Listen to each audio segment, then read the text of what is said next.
శాంతి. ఈరోజు మురళీ డేటు 21 ఫిబ్రవరి 2024.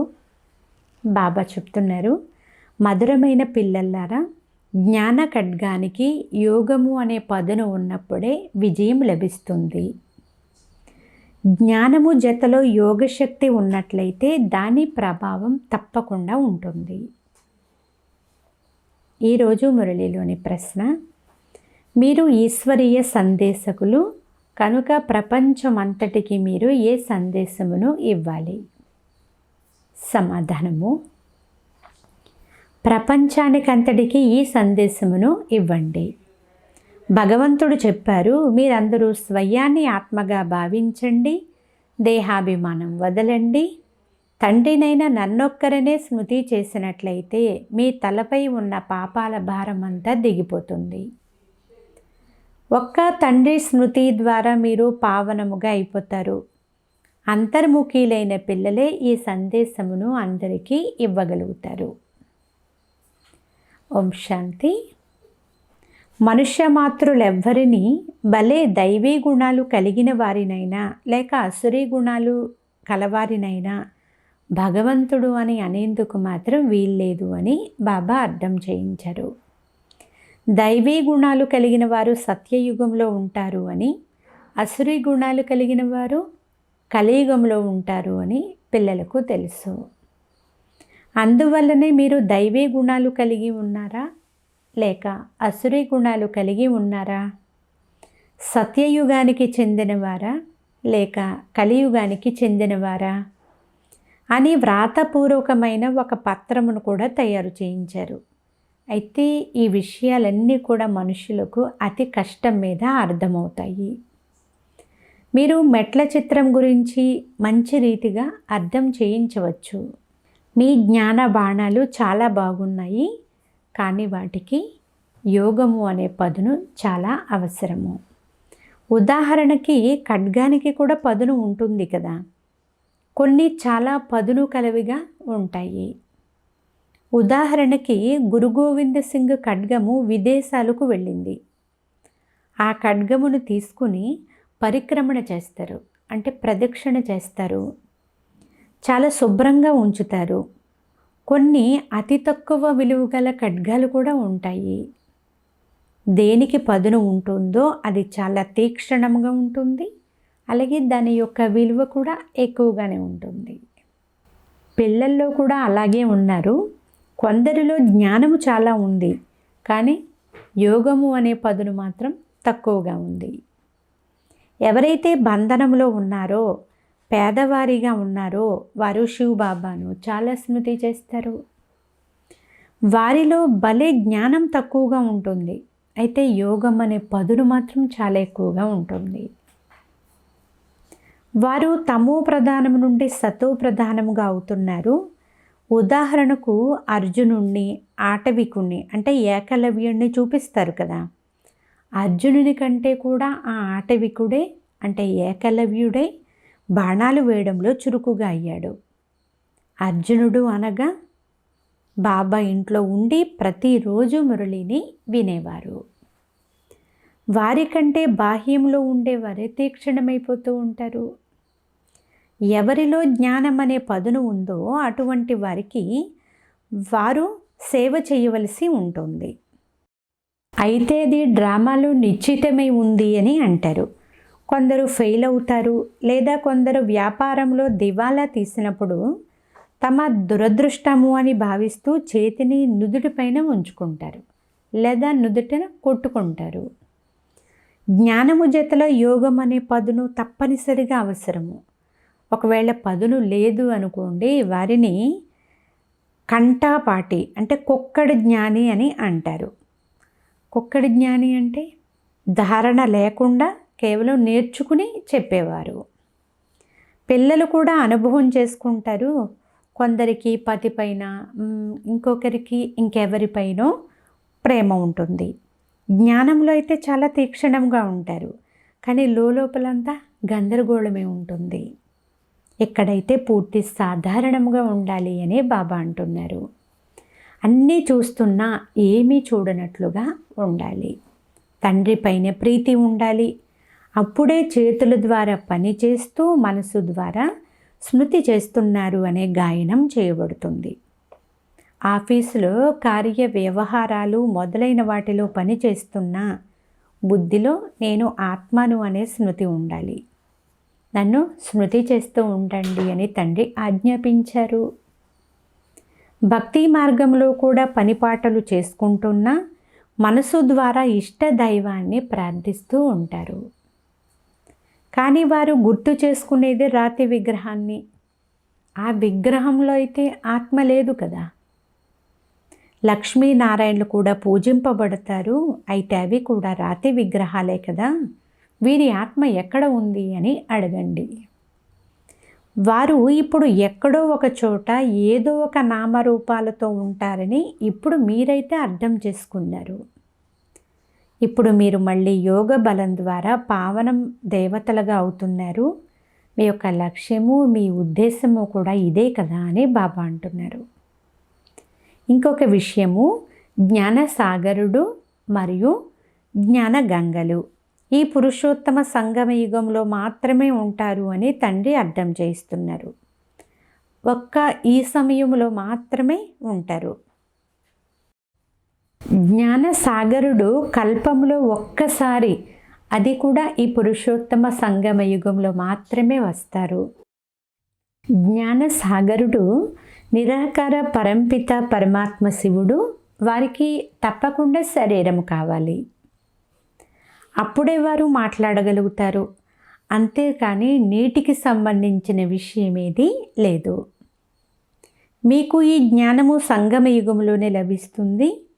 మిగిలిన వారందరి వద్ద భక్తి ఉంది. భక్తి మార్గం వారు గంగానది నీటిని కూడా పూజిస్తూ ఉంటారు. పతిత పావనుడు కేవలం ఒక్క తండ్రి మాత్రమే. వారు కేవలం ఒక్కసారి మాత్రమే, అది కూడా పురాతన ప్రపంచం పరివర్తన చెందవలసి ఉన్నప్పుడు వస్తారు. ఇప్పుడు దీనిని ఎవరికైనా అర్థం చేయించేందుకు కూడా బుద్ధి అవసరము. దీని కొరకు ఏకాంతంలో విచార సాగర మదనం చేయాల్సి ఉంటుంది. జ్ఞానసాగరుడు ఒక్క పరంపిత పరమాత్మ శివుడేనని మనుషులు అర్థం చేసుకునే విధంగా ఏమని వ్రాయాలి?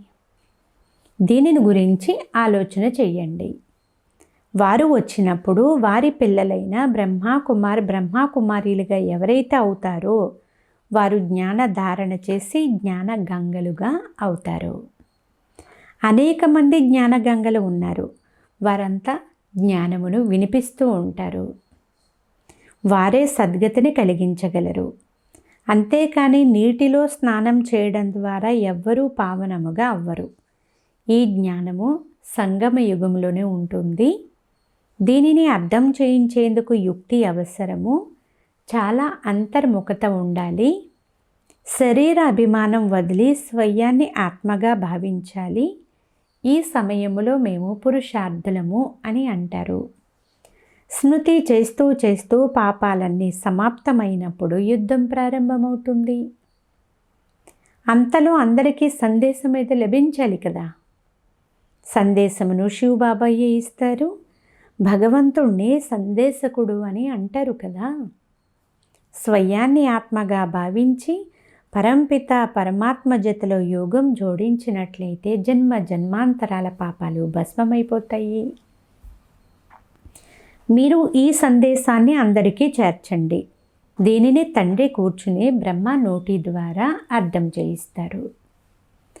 నీటి గంగ ఎలా అర్థం చేయిస్తుంది? అనంతమైన తండ్రి అనంతమైన పిల్లలకు అర్థం చేయిస్తున్నారు.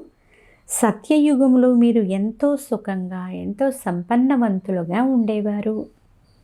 ఇప్పుడు దుఃఖితులుగా నిరుపేదలుగా అయిపోయారు. ఇవన్నీ అనంతమైన విషయాలు. ఇక ఈ విగ్రహాలు చిత్రాలు మొదలైనవన్నీ భక్తి మార్గానికి సంబంధించినవి. భక్తి మార్గంలో ఈ సామగ్రి కూడా తయారవ్వాల్సిందే. శాస్త్రాలు చదవడం పూజలు చేయడం ఇది కూడా భక్తి మార్గమే కదా. నేను శాస్త్రాలు మొదలైన వాటిని చదివించను.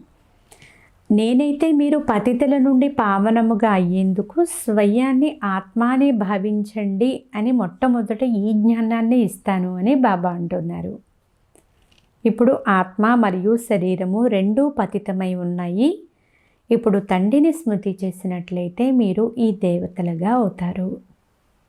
పాత దేహ సంబంధాలన్నిటి నుండి మమత్వాన్ని తొలగించాలి. మీరు వచ్చినట్లయితే మేము ఇతరులు చెప్పేదేది వినము, మీ ఒక్కరితోనే మా సంబంధాన్ని జోడిస్తాము, మిగిలిన దేహదారులందరినీ మర్చిపోతాము అని పాట పాడతారు.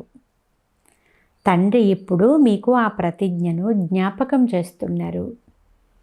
నా జతలో యోగాన్ని జోడించడం ద్వారా మీ వికర్మలన్నీ వినాశనమైపోతాయి. మీరు కొత్త ప్రపంచానికి యజమానులుగా అవుతారు. ఇది ముఖ్యమైన లక్ష్యము, ఉద్దేశ్యము అని తండ్రి చెప్తున్నారు. రాజులతో పాటు ప్రజలు కూడా తప్పకుండా తయారు కావాలి. రాజులకు దాసదాసీలు కూడా కావాలి. తండ్రి అన్ని విషయాలను అర్థం చేయిస్తూ ఉంటారు. యోగం బాగా లేదు, దైవీ గుణాలను ధారణ చేయడం లేదు అంటే మరి ఉన్నతమైన పదవిని ఎలా పొందగలుగుతారు? ఇంటిలో ఏదో ఒక విషయమై జగడాలు, కలహాలు జరుగుతూనే ఉంటాయి కదా. మీ ఇంట్లో కలహాలు ఉన్నాయి కనుక జ్ఞానం నిలవడం లేదు అని తండ్రి వ్రాసిస్తారు. స్త్రీ పురుషులు ఇరువురు సరిగ్గా నడుచుకుంటున్నారా అని బాబా అడుగుతారు. నడవడిక చాలా బాగుండాలి. క్రోధము అంశ మాత్రం కూడా ఉండకూడదు. ఇప్పుడైతే ప్రపంచంలో ఎన్నో గలాటాలు మరియు అశాంతి ఉంది. మీలో చాలామంది జ్ఞాన యోగాలలో తీక్షణముగా ముందుకు వెళ్తే ఇతరులు కూడా చాలామంది స్మృతి చేయడం ప్రారంభిస్తారు. మీకు కూడా బాగా అభ్యాసం అవుతుంది. మీ బుద్ధి కూడా విశాలమైపోతుంది. బాబాకు చిన్న చిన్న చిత్రాలు అంతగా ఇష్టం అనిపించదు. అన్నీ పెద్ద పెద్ద చిత్రాలే ఉండాలి. వాటిని బయట ముఖ్యమైనటువంటి స్థానాలలో ఉంచండి అని బాబా చెప్తున్నారు. ఉదాహరణకు నాటకం యొక్క పెద్ద పెద్ద చిత్రాలను ఉంచుతారు కదా. ఏమాత్రం చెడిపోకుండా ఉండేటటువంటి మంచి మంచి చిత్రాలను తయారు చేయండి. అందరి దృష్టి పడే స్థానాలలో పెద్ద పెద్ద మెట్ల చిత్రాలను తయారు చేసి ఉంచాలి. ఆ చిత్రాలకు వేసే రంగు వర్షం వల్ల కానీ ఎండ వలన కానీ చెడిపోకూడదు. ముఖ్య స్థానాలలో ఉంచండి. లేదా ఎక్కడైనా ప్రదర్శన జరిగే చోట ముఖ్యమైన 2-3 పెద్ద పెద్ద చిత్రాలు ఉన్నా చాలు. వాస్తవానికి ఈ చక్రము చిత్రము ఇంటి గోడ ఎంత పెద్దది ఉంటుందో అంత పెద్దది తయారు చేయించాలి అని బాబా అంటున్నారు. భలే 8-10 మంది దానిని ఎత్తి ఆ స్థానంలో ఉంచినా పర్వాలేదు. ఎవరైనా దూరం నుండి చూడగానే పూర్తిగా స్పష్టముగా తెలిసే విధంగా ఉండాలి. సత్యయుగంలో అయితే ఇన్ని ధర్మాలు ఉండవు, అవి తరువాత వస్తాయి. స్వర్గంలో మొదట చాలా తక్కువ మంది మనుషులు ఉంటారు. ఇప్పుడు ఇది స్వర్గమా లేక నరకమా? మీరు ఈ విషయం గురించి చాలా బాగా అర్థం చేయించగలుగుతారు. ఎవరు వచ్చిన వారికి అర్థం చేయిస్తూ ఉండండి. పెద్ద పెద్ద చిత్రాలు తయారు చేయించండి. పాండవుల పెద్ద పెద్ద చిత్రాలు తయారు చేస్తారు కదా.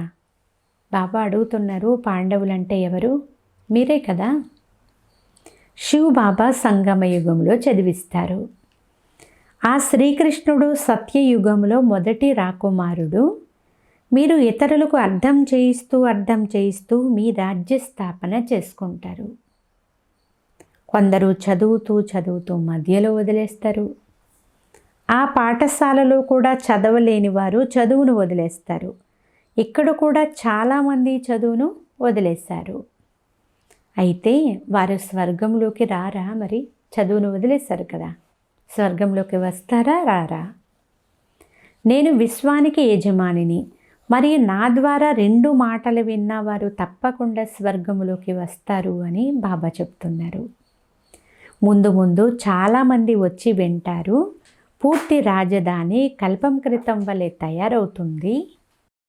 మేము అనేకసార్లు రాజ్యం తీసుకున్నాము, అలాగే పోగొట్టుకున్నాము అనేది కూడా పిల్లలైన మీరు అర్థం చేసుకున్నారు.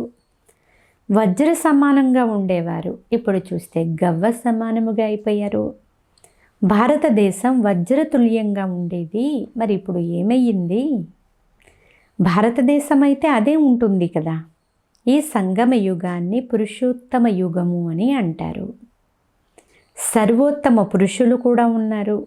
మిగిలిన వారంతా కనిష్టమైన వారు. పూజ్యులుగా ఉన్న మీరే మళ్ళీ పూజారులుగా అయిపోయారు.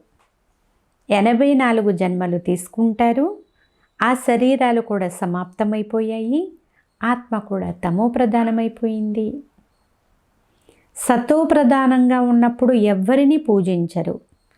చైతన్యంలో స్వయం దేవతలుగా ఉంటారు. ఇప్పుడు మీరు చైతన్యంలో శివబాబాని స్మృతి చేస్తారు.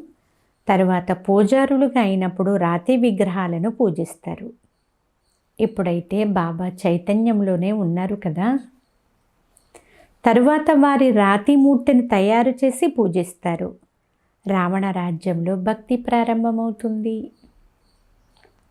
ఆత్మలేమో అవే, కానీ భిన్న భిన్న శరీరాలను ధారణ చేస్తూ వచ్చారు.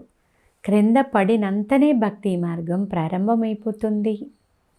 బాబా మళ్ళీ వచ్చి జ్ఞానమునిచ్చినప్పుడు పగలు ప్రారంభమవుతుంది. మళ్ళీ బ్రాహ్మణులే దేవతలుగా అవుతారు. ఇప్పుడు దేవతలు అని అనరు. బ్రహ్మ సత్యయుగంలో ఉండరు. ఇక్కడ బ్రహ్మ తపస్సు చేస్తున్నారు. ఎందుకంటే బ్రహ్మ కూడా మనిషి కదా. శివబాబానైతే శివుడనే అంటారు. వీరిలో ఉన్నప్పటికీ వారిని శివబాబా అనే అంటారు. వారికి వేరే పేర్లు ఏవి ఉంచరు. వీరిలో శివబాబా వస్తారు, కానీ శివబాబా అయితే జ్ఞానసాగరులు. ఈ బ్రహ్మ తనువు ద్వారా జ్ఞానమును ఇస్తారు. అందువలన చిత్రాలు మొదలైన వాటిని చాలా వివేకముతో తయారు చేయాలి. ఇందులో వ్రాయబడినదే పనికి వస్తుంది. పతిత పావనుడు ఆ నీటి సాగరమా, లేక నీటి నదుల, లేక జ్ఞాన సాగరుడు మరియు వారి ద్వారా వెలువడిన జ్ఞాన గంగలైన బ్రహ్మకుమారులు, బ్రహ్మకుమారిల తండ్రి వీరికే జ్ఞానమిస్తారు. బ్రహ్మ ద్వారా ఎవరైతే ఈ సంగమ యుగంలో బ్రాహ్మణులుగా అవుతారో వారే తిరిగి మళ్ళీ దేవతలుగా అవుతారు. విరాట రూప చిత్రం కూడా పెద్దదిగా చూపించాలి. ఇదే ముఖ్యమైన చిత్రము. మధురమైన పిల్లలు, మీరు మీ బుద్ధిని శుద్ధంగా చేసుకోవాలి అని తండ్రి అర్థం చేయించారు. వీరిలో చెడు దృష్టి ఉంది అని బాబా గమనించినప్పుడు ఇక వీరు జ్ఞాన మార్గంలో నడవలేరు అని తండ్రి భావిస్తారు. మీ ఆత్మ ఇప్పుడు త్రికాలదర్శిగా తయారైంది. దీనిని ఏ ఒక్కరూ అర్థం చేసుకుంటారు. చాలా తెలివిహీనులుగా ఉన్నారు. తండ్రికి విడాకులు ఇచ్చేస్తారు. రాజధాని స్థాపన అవుతూ ఉంది అని పిల్లలైన మీరు తెలుసుకున్నారు. అందులో అందరూ అవసరమే. చివరిలో అంతా సాక్షాత్కారం అవుతుంది.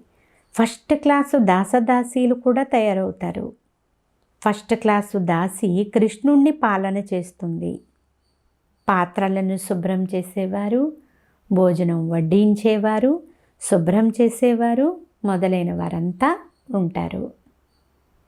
అందరూ ఇక్కడి నుండే కదా తయారవుతారు. ఫస్ట్ నెంబర్లోని వారు తప్పకుండా ఉన్నతమైన పదవిని పొందుతారు. ఇదైతే తెలిసిపోతుంది. వీరు మంచిగా మురళి నడిపిస్తారు. అయితే యోగం తక్కువగా ఉంది అనేది తండ్రికి తెలుసు. కొందరు స్త్రీలు పురుషుల కంటే కూడా చాలా తీవ్రంగా వెళ్తారు. ఒకరు జ్ఞానంలో ఉండి మరొకరు లేకుంటే అప్పుడు బాబా రెండవ చక్రము సరిగ్గా నడవడం లేదు అని అంటారు. పరస్పరంలో ఒకరిని మరొకరు అప్రమత్తం చేసుకోవాలి. ఎందుకంటే అది ప్రవృత్తి మార్గం కదా. ఒకే విధమైనటువంటి జోడీ ఉండాలి. తమ సమానంగా తయారు చేయాలి. చివర్లో మీరు ఈ ప్రపంచాన్ని మర్చిపోతారు. మేము హంసలము, వీరు కొంగలు అని భావిస్తారు కదా. కొందరిలో ఒక రకమైన అవగుణాలు, మరికొందరిలో మరొక రకమైన అవగుణాలు ఉన్నాయి. గొడవలు కూడా నడుస్తాయి. ఇందులో శ్రమ చాలా ఉంది. చాలా సహజము కూడా. క్షణంలో జీవన్ముక్తి లభిస్తుంది. చిల్లిగవ్వ కూడా ఖర్చు అవ్వకుండా ఉన్నతమైన పదవిని పొందుతారు. పేదవారు బాగా సేవ చేస్తూ ఉంటారు. ఎవరెవరు ఖాళీ చేతులతో వచ్చారో కూడా తెలుసు కదా. చాలా ధనం తెచ్చిన వారు ఈరోజు లేనే లేరు. పేదలైతే అంటే పేదవారు చాలా ఉన్నతమైన పదవిని పొందుతున్నారు. అచ్చా, మధురాతి మధురమైన అపురూపమైన పిల్లలకు మాతాపిత బాప్దాదాల ప్రియ స్మృతులు మరియు గుడ్ మార్నింగ్. ఆత్మిక పిల్లలకు ఆత్మిక తండ్రి నమస్తే. ఆత్మీయ తండ్రికి ఆత్మీయ పిల్లల యొక్క ప్రియ స్మృతులు గుడ్ మార్నింగ్ మరియు నమస్తే నమస్తే నమస్తే.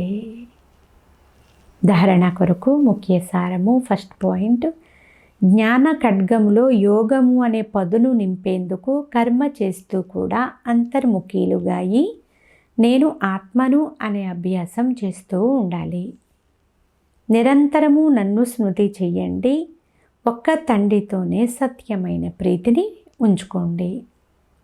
దేహము మరియు దేహ సంబంధాలన్నింటి నుండి మమకారాన్ని తొలగించి వేయండి. ఇలా ఆత్మనైన నాకు తండ్రి నుండి ఆజ్ఞ లభించింది.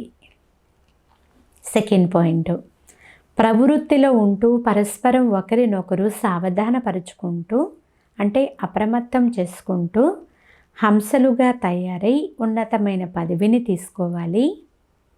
హంస మాత్రము క్రోధమును కూడా తొలగించుకోవాలి. బుద్ధిని చాలా చాలా పవిత్రముగా తయారు చేసుకోవాలి.